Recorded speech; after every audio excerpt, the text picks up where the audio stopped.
আর মাছ কিংবা ঢাইন মাছ শতাব্দী প্রাচীন পদ্ধতিতে এইভাবে তৈরি করা হতো।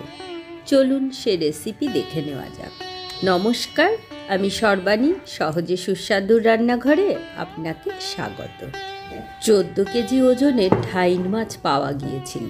কিছুটা সেখান থেকে কিনে আনলাম।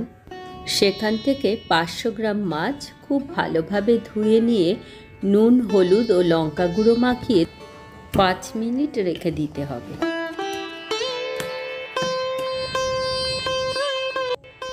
দশ মিনিট বাদে ফিরে এলাম। প্রাচীন পদ্ধতিতে বাংলায় সর্ষের তেলেই মাছ রান্না হতো। এই মাছগুলোতে না বেশ তেল থাকে, তাই খুব বেশি তেল না দিয়ে 1 টেবিল চামচ তেলেই মাছগুলোকে ভেজে নিচ্ছি। তেলটা চড়া আঁচে গরম করে নিয়ে মাছগুলো দেওয়ার সময় আঁচটা কমিয়ে দেবেন।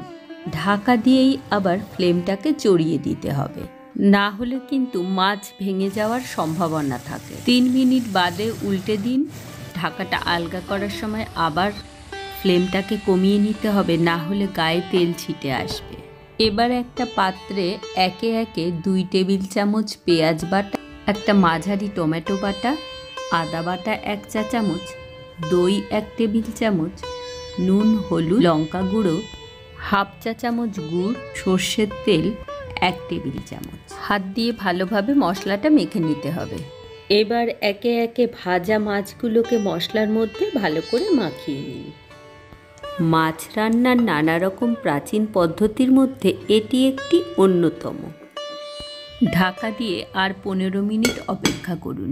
15 মিনিট বাদে মাছ ভেজে রাখার সেই তেলটাকে আবার গরম করে 1 চা চামচ জিরে, 2টি তেজপাতা, থেতো করে নেওয়া এলাচ, লবঙ্গ, দারচিনি 2 টুকরো করে, ছেঁচে নেওয়া 4 কোয়া রসুন, আঁচ কমিয়ে মিনিট 2 একটু কষে নিতে হবে। সাবধানে মশলা সহ মাছটাকে প্যানের মধ্যে ছেড়ে দিতে হবে। প্রাচীনকালে তো ননস্টিক প্যান ছিল না, তামা, পেতল, লোহা বা মাটির কড়াইতে রান্না করা হতো। এবার ঢাকা দিয়ে আঁচ কমিয়ে 6 থেকে 7 মিনিট রান্না হতে দিন। 6 মিনিট বাদে সাবধানে মাছগুলোকে উল্টে দিতে হবে দুটো হাতা বা খুন্তির সাহায্যে, যাতে করে মাছগুলো ভেঙে না যায়। উল্টে দিয়ে আরও 5 মিনিট একইভাবে ঢাকা দিয়ে আঁচ কমিয়ে রেখে দিন। কাঁচা লঙ্কা, গরম মশলা গুঁড়ো, 1/2 চামচ ঘি, ধনেপাতা কুচি দিয়ে আর 2 মিনিট ঢাকা দিয়ে রান্না করে নামিয়ে নিন। গরম ভাতের সাথে পরিবেশন করুন।